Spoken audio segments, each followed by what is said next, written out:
we decided it wasn't big enough because it didn't scare us. And now the new vision scares us. I really dislike the term passive investor because you as an investor should never be passive. You've got a crap load of homework before you write me or anybody else a, quarter, $500,000 check. Nobody's going to treat your money better than you do. Nobody's going to take as good a care of your money as you do.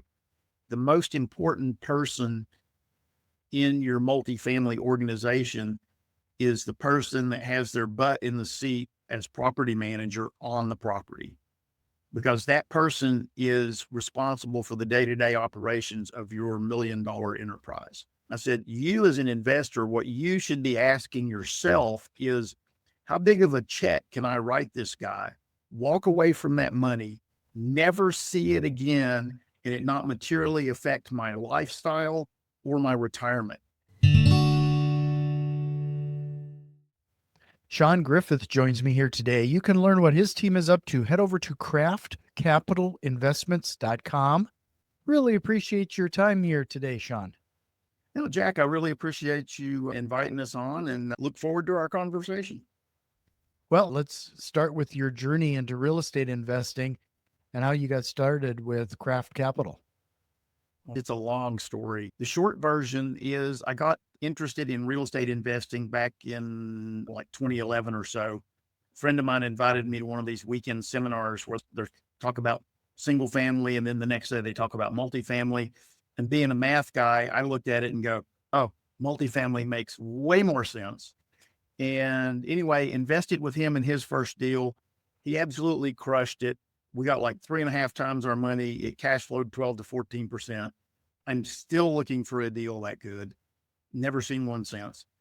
Fast forward to November of 2020, and my wife and I were talking about our finances and what retirement was going to look like. And we realized that while we'd have an okay retirement, who just wants to settle for okay? So we looked at options that could boost our long-term net worth and cash flow and be able to support our travel habit. We both love to travel, and we got into our first deal in November of 21 as a general partner in a syndication. And since then, we've closed on 4 more syndications. We've got another one that we're signing the contract on today. Sure. So in the end, what inspired you to start Kraft Capital with your other founders? Well, so when I started about 5 years ago as a general partner, I started my own company, TWT Multifamily. And then I had done my first deal, and then I got into a couple of deals with Gabriel Kraft, and we got to talking, and we decided we wanted to do some more deals together. So we did a third deal together. And then after that, he said, hey, why don't you consider coming in, and being part of my company? And I said, yeah, I can do that. And he goes, are you okay, coming in under my brand? And I go, yeah, your brand sounds better than my brand. There's no ego tied up in it. I'm going, it makes sense. And I'm more toward the end of my career. Gabe and Nisha, our other partner, are more in the beginning of their career. And I'm there as kind of an advisor, asking a lot of the what if questions. Gabe asked me, he goes, where do you see yourself in 3 to 5 years? I said, honestly, I want to be in like a board of directors or an advisory role. And he goes, we can make that happen. So long story short, we hit it off and decided to do business together. And now we're in the process of growing the company. We changed our 10-year vision last quarter. We decided it wasn't big enough because it didn't scare us. And now the new vision scares us. We're going to become a broad private equity boutique firm. We just launched a flex fund last week. We should have our first offering available for that here in a few more weeks. And we're looking to grow across several verticals, not just in the multifamily space, but in other alternate asset classes. That's interesting. Your goal didn't scare you. Where did that come from? It seems like I've heard or seen that somewhere before. So I'll go ahead and throw out one of my book recommendations now, because I know you're going to ask me later, but I have a book called Traction by Gino Wickman, talking about implementing I thought I saw it back there. Yeah, it's The back there. Entrepreneurial operating system. So we've been, even though there's only 3 of us in the company, we're laying out everything and growing as if we have a larger employee base, because we're also starting to include our VAs and other contract help, because we want to be able to get the processes at least initially fleshed out, and then we'll, continue to grow that as the company grows. Well, what fundamental principles do you believe are essential for success in real estate investing? I mean, pretty much like any business, the worst thing that can happen in any business is that you are undercapitalized, which is a fancy way of saying you run out of money. That is like the death knell for any business. So you've got to understand basic business fundamentals of where does the money come from and where does the money go, and how much do you have left over after you've paid everything. It's not rocket science. I'd be curious as to any of the pitfalls that you've experienced or you've seen other investors make, especially when starting real estate investing.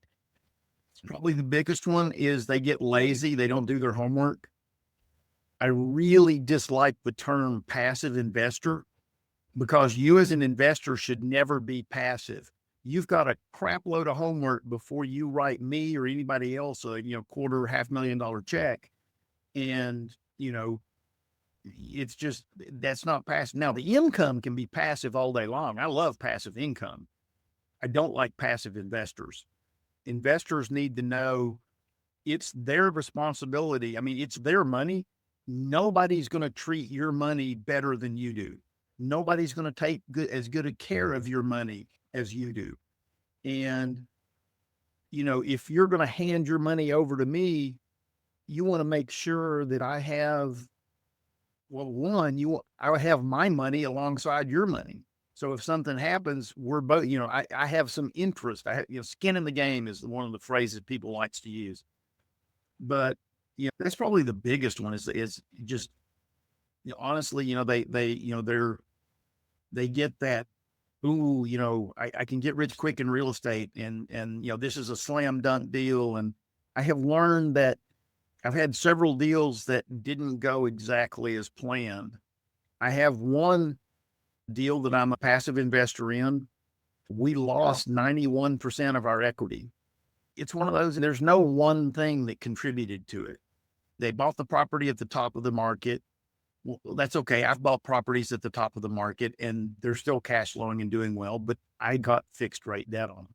They got a floating rate debt.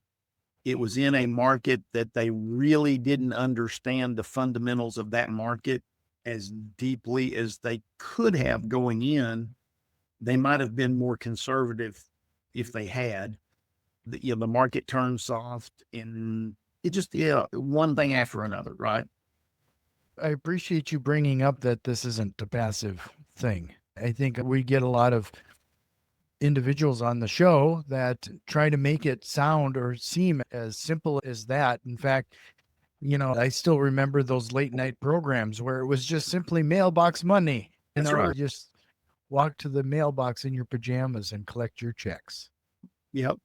No, I'm right there with you. I've seen a few of those late night radio, 2 a.m. You can hear those guys going on the infomercials.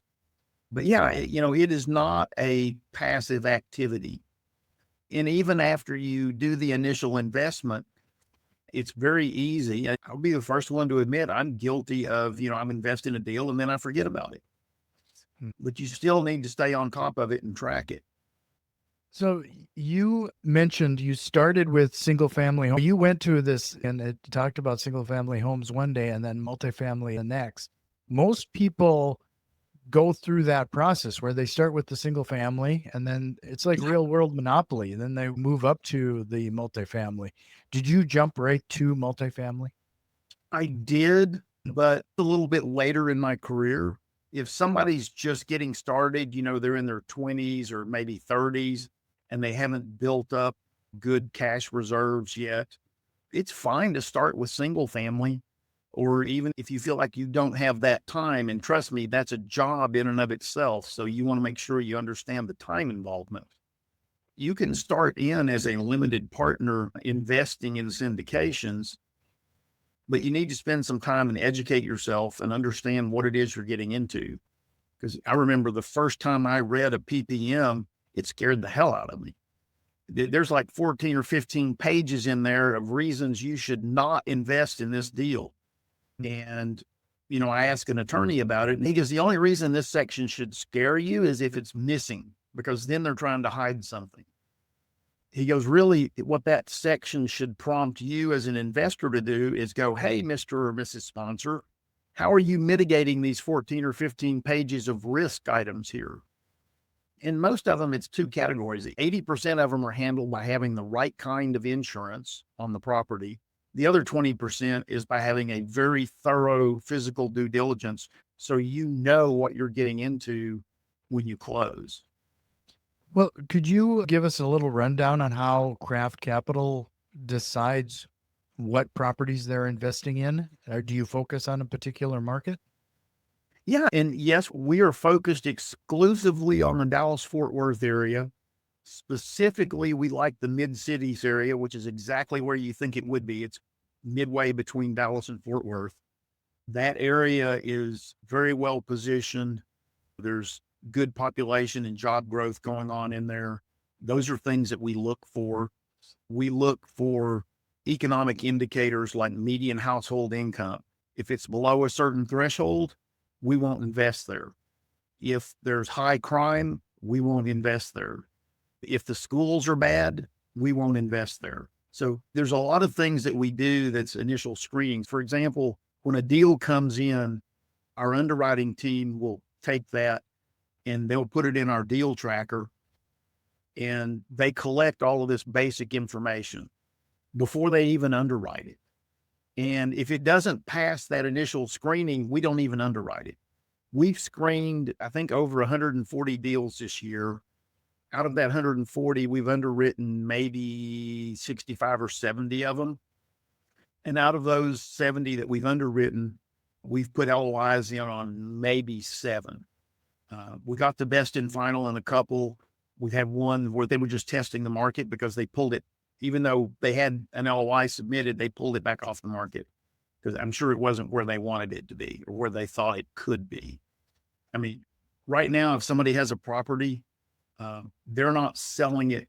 Well, that's a gross generalization. In general, they are not selling it because they want to sell it right now.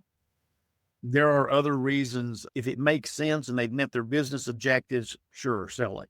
But most people that are selling right now are not in that position. They're in some kind of distress. That's interesting you say that because, that's primarily what I do is I talk to a number of distressed homeowners. I guess a lot of people may not realize that when you're dealing with multifamilies, you could run into some other kinds of distress. Could you talk a little bit about what type of distress you were referring to? Oh, absolutely. Distress generally falls into 3 categories. You've got physical distress, meaning that they've probably committed that mortal sin of business. They ran out of money and they can't keep the property up. There could be financial distress where, they're not making enough money either. Give you a great example. I had a friend that had a property down in Houston that, they bought the deal, and then about 6 months later, the insurance rates went through the roof. So when it came time for them to renew, they couldn't afford the insurance. So now they're in a financial distress. The other is an operational distress where, your property management company, for whatever reason, isn't able to keep the property occupied, or they're not able to get good people to stay on as staff. Because honestly, from a multifamily standpoint, the most important person in your multifamily organization is the person that has their butt in the seat as property manager on the property, because that person is responsible for the day-to-day operations of your $1 million enterprise. Well, just to remind everybody, we're talking to Shawn Griffith. You can learn what his team is up to. Head over to craftcapitalinvestments.com. If you found some value in what we're talking about so far, do us a favor. This show only grows if you share it with one of your investor friends. So please consider doing that. If you are watching us on YouTube, give us a like and subscribe. So I'd like to dive into some of the current trends and challenges you might be seeing. Is there any current trends that you're seeing in the marketplace outside of some of this? If you wind the clock back about 3 years, everybody was underwriting 4, 5, 6, 7% rent growth. And that's way above the long-term average. 2 to 3% is considered normal. Right now, this last year, rent growth in a lot of areas in Texas has been flat. A few places it's actually been slightly negative. People forget to go back and review their model to go, well, we were projecting 3% rent growth this year and we're getting none. What does that do to our model now? And how does that position us for things going forward? The other trend I'm seeing is increasing expenses, insurance being the biggest one, taxes being the second, and probably salary is the third. And those are all three things that are really not much in your control. I know in Texas, particularly the DFW area, Dallas County and Tarrant County, you have to have a tax protest attorney as part of your team. It's just, you just have to. I would 'Cause they imagine try to- that pays dividends. Oh, huge. So you already mentioned this interest rates and insurance. Are there any other economic levers that people need to be aware of? If you're going into a project that is a heavy rehab project, like a heavy value add, there's potential risk for cost overruns, especially if you did your budget 6 months ago and you're just starting the project now. The tariffs and things are going to have a negative effect on your prices for pretty much all the material you need to do a good rehab. Just yesterday, I talked to somebody else. I think they were in Michigan, and they were just talking about how the tariffs have already started. They're seeing a revitalization of some of the auto industry. Like some of the plants are coming back and people are starting to already move in to the areas. There's different sides to the story on that. Oh, absolutely. I mean, and I understand why the tariffs are being used like they are. It's a negotiating tactic. Whether you love our president or you hate our president, if you want to understand more about what he's doing, go read his book, The Art of the Deal, and you'll understand a lot more about his negotiating tactics. Can you discuss how that approach with the partnerships with investors and sponsors and the like? Yeah, absolutely. So, we want to make sure from an investor standpoint, first and foremost, our investors are educated and they understand what it is they're investing in. Not just, oh, I'm investing in multifamily. We want you to understand kind of what our philosophy is and how we think about things and how we make decisions. My partner, Gabe, likes to use the phrase accountant in a glass sphere. He wants that level of transparency so that there's never any question about what it is we're doing. And, we want to make sure that we do monthly reports and that we give the financials to the investors if they want to dig through those. And then if they do and they have questions, great, come back and we'll talk through what's going on. We don't try to hide or gloss over things. We had a property where we have the large industrial water heaters in each building. So it's kind of like a mini boiler. And we had one of them start leaking and go out. And that was about a, I don't know, $10,000 or $12,000 expense that we didn't plan on. Now, we planned on things happening, but we didn't plan on that boiler going out. And so, we report that to the investors. Hey, this happened. And it's probably going to reduce your distribution next quarter. Yeah, I've actually dealt with a boiler myself, Especially if you've got the full blown boiler and not just the big gas water heaters. Yeah, the boiler that heated the building and provided the hot water for the residents. So you walk into that thing and it generates so much heat you can hardly stand being in that blasted room. Oh, I know. What's your favorite success story from your work in real estate investing? Probably that very first deal I invested in, it was a little 64 unit. It was a moderate to heavy value add. And we knew going in, it had a boiler and a chiller. It was a 60s property. We were able to kind of patch the boiler and get it through the first year, but we knew we were going to have to replace it. So we'd already budgeted for it. We got like 3.5 times our money out of that deal, and it cash flowed 12 to 14%. I'm still looking for another deal that good. Could you provide one piece of actionable advice to the new real estate investors who might be listening?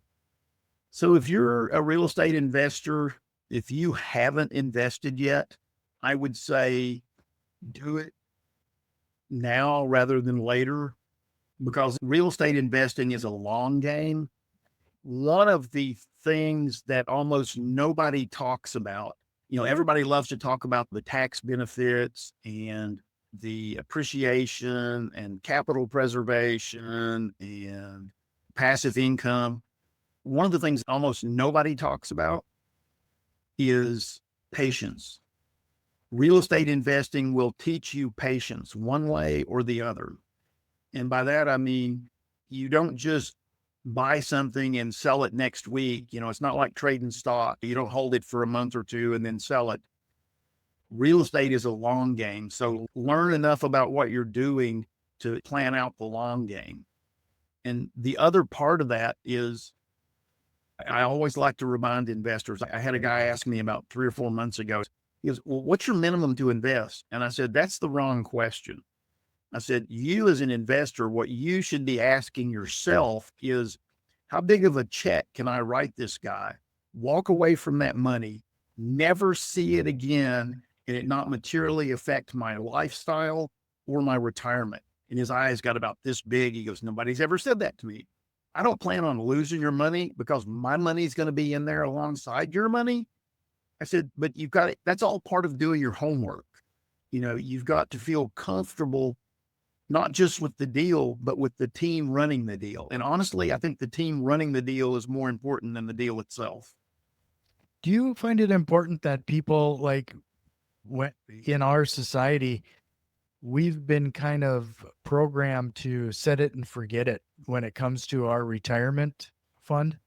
So when we kind of go outside of those parameters, it just goes against the grain. The concept of kind of vetting things out a little bit more and maybe even flying into an area, meeting some people in person and understanding the business model a little bit is, I guess it's more of a statement than a question, but it really kind of goes against what we've been taught from the beginning. I would have to agree, Jack. And one of my friends summed it up very well. If you want to be in the 1%, look at what the 99% are doing and don't do that. That's a good concept. Everybody kind of picks on the 1% as if that's a negative more than anything else. Yeah. This is the United States that we're in. It's the land of freedom and opportunity. And as long as what you're doing isn't taking advantage of or depriving someone else, there isn't any reason you should not at least attempt to take your position in life where you are. If you're happy there, that's great. But if you want more for yourself and your family and you want to move that up to the next level, then you're going to have to do things that other people aren't willing to do. Mm-hmm. Well, what's the current project in front of you that's got you excited? So, I mentioned the EOS, the company's in the process of implementing the entrepreneurial operating system. I won't go into detail on that or we'll be here all day. Suffice it to say that we're really building the company and laying the foundation for scaling the company massively over the next 10 years. As far as things on the investment side, we just signed a contract today on a property here in the DFW area. We opened our flex fund, our first offering, and that's going to be a triple net, very niche area, of triple net. Our second offering's probably going to be a small batch whiskey. Didn't even know that was a thing. one of my partners found that. And so we're still evaluating that. It's in the analysis stage of we may not. But the Flex Fund is going to offer investments outside of multifamily. Because when we were talking to a lot of our investors over the last year and a half or so, quite a few of them felt like, I still like multifamily as an asset class. I just feel like I'm overweight. I've got too much of my money in it. So I'm looking for other things, or it's not cash flowing where they need it to be. So that's where we're looking at things like the triple net that cash flow. Well, Shawn, this has just been a fantastic conversation. I just want to point everybody again to your website, craftcapitalinvestments.com. Before we dive into the rapid fire and close out this episode, is there anything we should have hit on?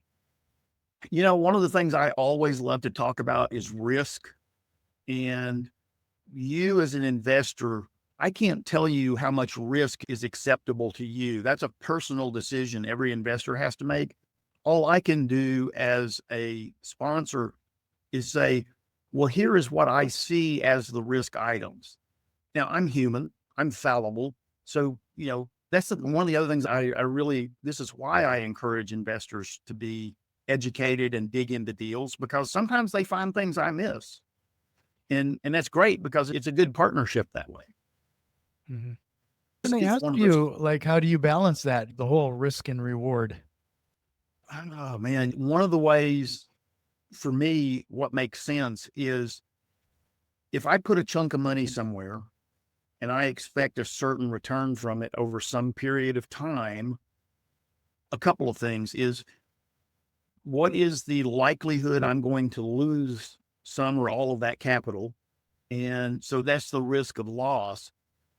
The other part of it is opportunity cost, is what is the risk of me not making more money, having it in something else that has a better return? Now, typically, and this is probably true 99% of the time, the higher the reward, the higher the risk. And if you don't understand the higher risk, as enticing as that higher reward is, you should probably step away from that deal. Because I've had one like that I should have stepped away from, but I didn't. And now I haven't lost the money, but I haven't gotten anything back. The money's tied up in litigation at the moment. So I really appreciate your time here, Shawn. It is craftcapitalinvestments.com. If you're ready, we'll jump into the rapid fire and close out this episode. Fire away. What lie do real estate investors often tell themselves? It's easy and get rich quick. If you could go back in time and give your younger self a piece of advice, what would it be? Invest in real estate. I hear that more than anything else. That you should start sooner or get going. Yep. Real estate's a long game. Do you have a book recommendation? So I just picked this up this weekend, Protect Your Peace by Trent Shelton. I got to hear Trent speak at our mastermind, and he has an amazing story. What single process or tool have you implemented that has had the biggest time-saving impact to you or your business? Oh, aside from general use of AI, we're implementing the Entrepreneurial operating system, which is, it hasn't saved us time yet, but it will. That's the thing in the future. Well, Shawn, this has just been fantastic. Craftcapitalinvestments.com. You can learn more there, but really appreciate your time. It was great to meet you, and I hope you'll come back again sometime. Yeah, absolutely, Jack. It's been a great chatting with you, and I really appreciate you sharing your audience with us.